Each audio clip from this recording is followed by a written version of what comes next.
Hello everyone. Today's topic is torsional system having 2 degree freedom and subjected to free vibration. It means इस पर कोई external force नहीं लग रहा है और 2 मासेस हैं जिसके कारण ये 2 डिग्री फ्रीडम सिस्टम होगा. ठीक है, तो जैसे हम इस फर्स्ट फिगर में देखते हैं कि ये मेरे पास एक डिस्क है, इसका moment of inertia suppose I1. ये सेकंड डिस्क है, इसका मोमेंट ऑफ इनर्शिया है suppose I2, mass moment of inertia I2. ये दोनों जो है एक शाफ्ट के थ्रू कनेक्ट हो और ये सेंटर में ये क्या है, ये बियरिंग है. तो ये दोनों क्या है, एक शाफ्ट के थ्रू कनेक्ट है और शाफ्ट की स्टिफनेस है KT. टॉर्शनल स्टिफनेस क्या है, KT है. क्लियर. और सपोज इसकी लेंथ है L. सपोज इस शाफ्ट की क्या लेंथ है, यहाँ से लेके यहाँ तक L है. अब हम अगर साइड व्यू देखें, लेफ़्ट साइड व्यू देखते हैं तो हमारा जो डिस्क 1 है, सपोज इसको रोटेशन दी θ1, तो हमारा डिस्क 2 रोटेट हुआ है θ2. फिर अब हम क्या, इसमें 2 मासेस हैं, 2 रोटेशन है, तो ये हमारा 2 डिग्री फ्रीडम है. हमने रोटेट करने के बाद इसको छोड़ दिया है, तो ये हमारा क्या, फ्री वाइब्रेशन में इस पर कोई कंटिन्यूसली फोर्स नहीं लग रही है. क्लियर. तो हम क्या करेंगे, अब नेक्स्ट आएंगे कि इसमें हम फर्दर इसकी इक्वेशन ऑफ मोशन बनाएंगे. अब अगर आप इसको ध्यान से देखें तो इसकी इक्वेशन ऑफ मोशन क्या बनेगी. देखिए, equation of motion torsional system या स्प्रिंग मास सिस्टम का जो फोर्स रूल क्या है, जैसे हमने इसको लिया, इसका मास है, इसकी क्या है I1, तो इसका I1 θ1 double dot torsional excitation I1 θ1 double dot plus. फिर आपको ये नहीं देखना कि रोटेशन θ1 हो रही है θ2 हो रही है, आपको बस प्लस ले लेना, plus KT torsional stiffness KT. यहाँ पे देखिए, इस डिस्क I1 के साथ सिर्फ एक ही शाफ्ट अटैच है, तो इस उसी की स्टिफनेस है KT. अगर दूसरी भी होती तो हम दूसरी का भी लेते. अभी सिर्फ एक ही अटैच है तो KT अटैच है, सिर्फ KT इनटू में अब θ2 माइनस θ1 करेंगे कि θ1 माइनस θ2 करेंगे. तो इसके लिए आपको कंफ्यूज नहीं होना है. अगर आपने ये I1 θ1 लिया है, मीन्स फर्स्ट मास लिया है, तो यहाँ पे फर्स्ट में से सेकंड को हटाना है, तो θ1 माइनस θ2. अगर कंडीशन क्या, ये प्लस ले रहे हैं तो यहाँ पे 1 आएगा, तो हमने क्या करना, प्लस ही लेना है. और यहाँ पे ये जो हमने मास लिया या यहाँ पे जो मास मोमेंट ऑफ इनर्शिया लिया उसके अकॉर्डिंग है, उसी का एंगल होगा. तो θ1 माइनस θ2 इक्वल टू 0. क्यों, क्योंकि कोई और शाफ्ट अटैच नहीं है इस I1 के साथ में. क्लियर. तो ये मेरे पास होगी फर्स्ट इक्वेशन. ठीक. अब सेकेंड पे आ जाइए. देखिए, सेकेंड डिस्क क्या है हमारी I2, उसका रोटेशन क्या है, ये हमारा क्या है I2, ये हमारा था I1. तो I2 की रोटेशन क्या है θ2, तो I2 θ2 डबल डॉट प्लस इसके साथ भी सिर्फ KT अटैच है, शाफ्ट KT जिसकी स्टिफनेस KT है वो अटैच है. तो यहाँ पे अब θ2 माइनस θ1 करना है कि θ1 माइनस θ2 किस पे डिपेंड करता है, इस पे. ये क्या है हमारा, सेकंड लिया है हमने, सेकंड मास लिया है, तो यहाँ पे भी क्या आ जाएगा θ, उसी का rotation θ2 minus θ1 equal to 0. Clear. कोई और शाफ्ट अटैच नहीं है. तो ये मेरे पास क्या हो गई, 2 इक्वेशन आ गई है, सिंपल. अब जब भी इक्वेशन ऑफ मोशन बनती है, देखिए अब हमने क्या देखना होता है कि सारी की सारी इक्वेशन वेरिएबल्स एक ही टाइप के हैं, या θ1 θ1 θ2 θ2 θ2 θ1, तो एक ही टाइप के हैं. तो अब हम क्या करेंगे, हम क्या करते हैं, वही principal mode for principal mode. तो प्रिंसिपल मोड के लिए हम क्या करते थे, अगर लीनियर मोशन होता था हम लेते हैं x1 equal to a1 sine omega t. लेकिन ये एंगुलर मोशन है तो हम लेते हैं θ1 equal to β1 sine omega t. Clear. And θ2 क्या हो जाएगा, 2 ही रोटेशन है, β2 sine omega t. Frequency will remain same. क्यों, क्योंकि ये प्रिंसिपल मोड की कंडीशन लगा रहे हैं. हम प्रिंसिपल मोड्स निकालेंगे और प्रिंसिपल मोड शेप ड्रॉ करेंगे, तो हमें फ्रीक्वेंसी डिस्प्लेसमेंट की क्या लेनी है, सेम लेनी है. यही प्रिंसिपल मोड की कंडीशन है कि अगर प्रिंसिपल मोड होता है तो हमारे दोनों मासेस सेम फ्रीक्वेंसी से डिस्प्लेस करते हैं, वाइब्रेट करते हैं. क्लियर. तो यहाँ से हमारे पास θ1 डबल डॉट क्या आ जाएगा, θ1 double dot equal to minus β1 omega square sine omega t. यहाँ से θ2 डबल डॉट क्या आ जाएगा,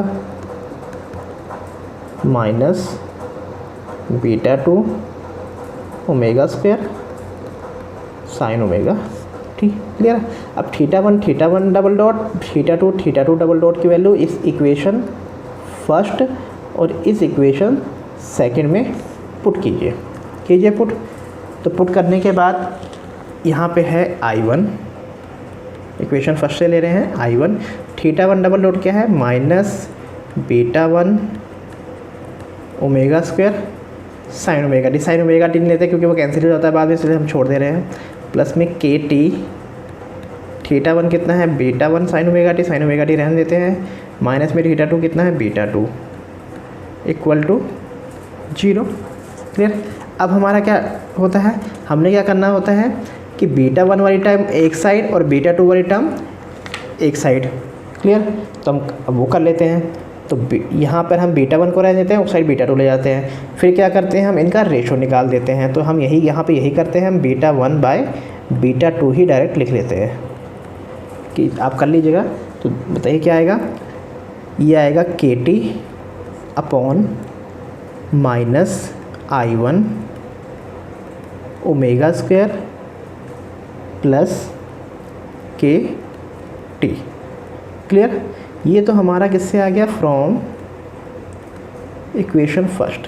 अब हम देखते हैं from equation second. Equation second क्या कहती है, इक्वेशन सेकंड है हमारे पास I2 theta 2 double dot I2 theta 2 double dot. तो I2 थीटा 2 डबल डॉट क्या है minus beta 2 omega square. Clear. Plus k t theta 2 beta 2 minus beta 1 equal to 0। Clear. यही इक्वेशन है हमारे पास ये। अब हम इसको सॉल्व कर लेते हैं। यहाँ पे सॉरी ये मेरा क्या है I2 है। क्लियर। अब हम यहाँ से अगेन बीटा 1 बाई बीटा 2 निकालेंगे एज़ यूजुअल। बीटा 1 वाली टर्म एक साइड, बीटा 2 वाली टर्म एक साइड, फिर बीटा 1 बीटा 2 निकाल दीजिए। यहाँ से हमारे पास बीटा 1 बाई बीटा 2 आता है k t I2 minus I2 omega square, k t minus I2 omega square upon k t. Clear. अब ये मेरे पास दो क्या आ गई, मोड्स आ गई हैं, बीटा 1 बाई बीटा 2, इधर भी बीटा 1 बाई बीटा 2। अब इन हम नेक्स्ट स्टेप क्या करते हैं, इन दोनों को इक्वेट करके क्रॉस मल्टीप्लाई कर देते हैं। इन दोनों को इक्वेट करेंगे। सपोज ये इक्वेशन थर्ड है, ये इक्वेशन फोर्थ है। Clear. So equating equation 3 and 4 कर देते हैं इक्वेट। के टी अपॉन माइनस में I1 omega square plus k T equal to के t minus I2 omega square upon k t. Clear. अब क्रॉस मल्टीप्लाई कर देते हैं। क्रॉस मल्टीप्लाई करने के बाद हमारे पास क्रॉस मल्टीप्लाई करते हैं, सोल्व करते हैं, तो हमारे पास एक इक्वेशन आ जाएगी। वो इक्वेशन हमारे पास आएगी, आप लोग सोल्व करते रहिएगा इसको पैरेलली। मैं यहाँ पे डायरेक्ट लिखता हूँ I1 I2 omega square minus के टी I1 माइनस के टी I2 इक्वल टू 0। ये हमारे पास सॉल्व करने के बाद आ जाती है ये इक्वेशन। ठीक है। अब जब हम इसको फर्दर सोल्व करते हैं तो हमें देखिए क्या मिलेगा। पहले तो यहाँ से एक फ्रीक्वेंसी मेरे पास 0 आ जाएगी, means omega n1 equal to 0 आ गई। अब इसको हम सॉल्व करते हैं तो यहाँ से मेरे पास सेकंड फ्रीक्वेंसी आ जाएगी, और वो सेकंड फ्रीक्वेंसी क्या आएगी हमारे पास सॉल्व करने के बाद, के T common I1 plus I2 upon I1 into I2 का स्क्वायर रूट, इस होल का स्क्वायर रूट। ठीक है। ये हमारे पास सेकंड फ्रीक्वेंसी आ गई। ठीक है। Now it is very important equation. ये जो हमारी इक्वेशन आया है, ये जो फॉर्मूला आया है हमारा, बहुत इंपॉर्टेंट है और इस पे न्यूमेरिकल्स खूब आते हैं। Many times in examination, university examination, इसके ऊपर न्यूमेरिकल बहुत पूछा गया है। तो ये फॉर्मूला आपको याद करना है। क्लियर। तो ये तो मेरे पास आ गई फ्रीक्वेंसी। अब हमें क्या करना है, इसका मोड शेप ड्रॉ करना है। क्या करना है, इसके मोड शेप ड्रॉ करने हैं। तो हम क्या करते हैं, जो हमारे पास β1/β2 आया, 2 आए हैं, दोनों में से कोई एक ले लीजिए और पहले एक बार ओमेगा n1 पुट कीजिए, तो उस ओमेगा फ्रॉम ओमेगा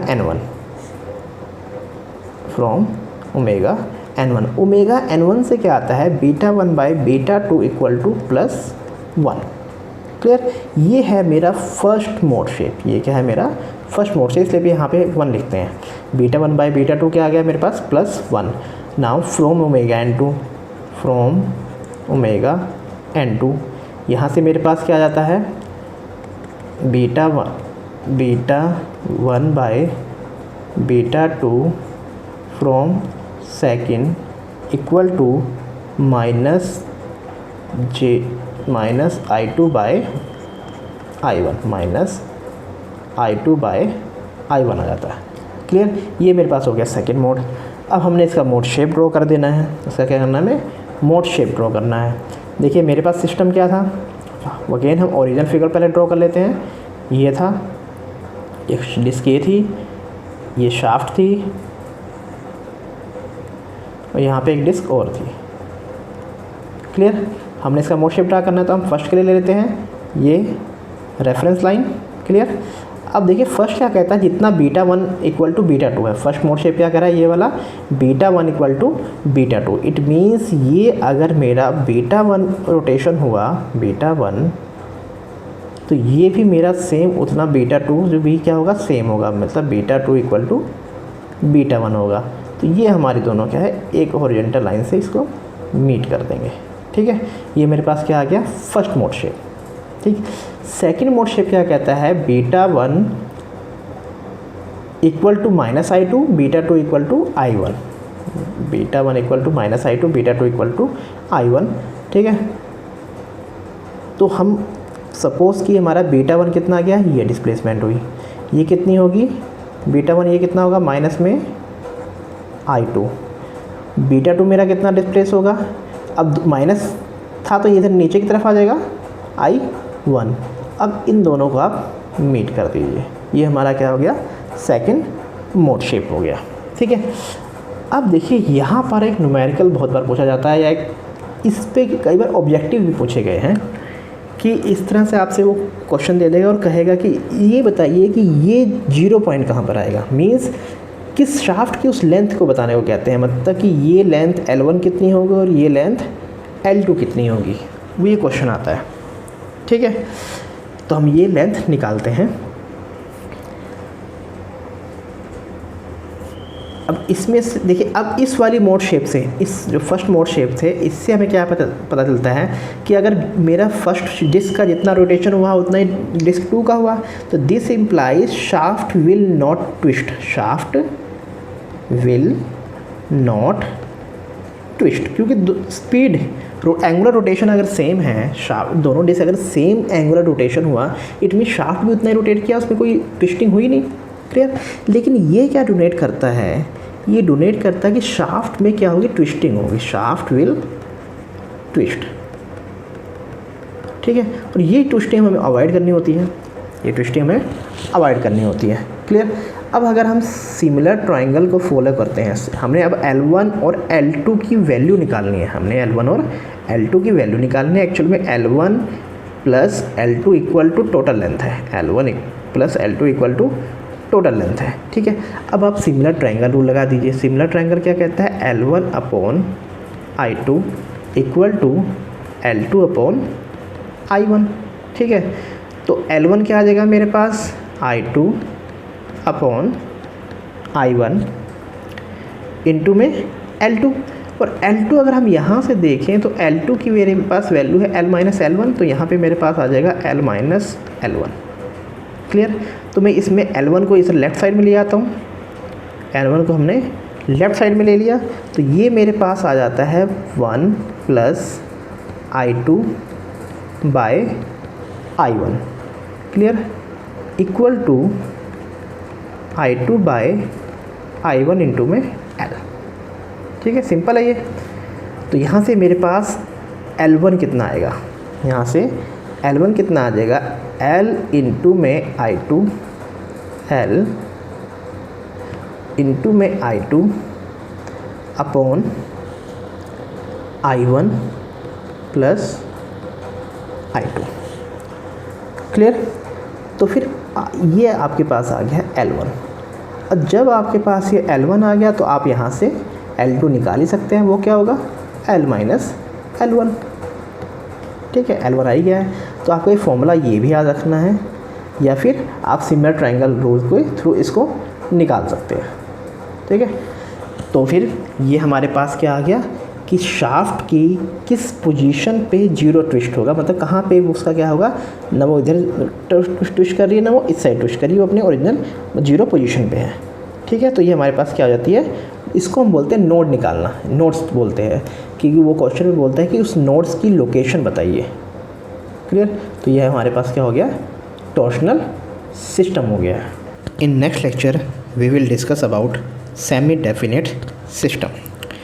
ये जो आर्टिकल है बहुत छोटा सा आर्टिकल है, ये आपका शॉर्ट नोट्स में और फिर कम ऑब्जेक्टिव टाइप क्वेश्चंस में बहुत बार पूछा जाता है। See you in next lecture. Thank you very much.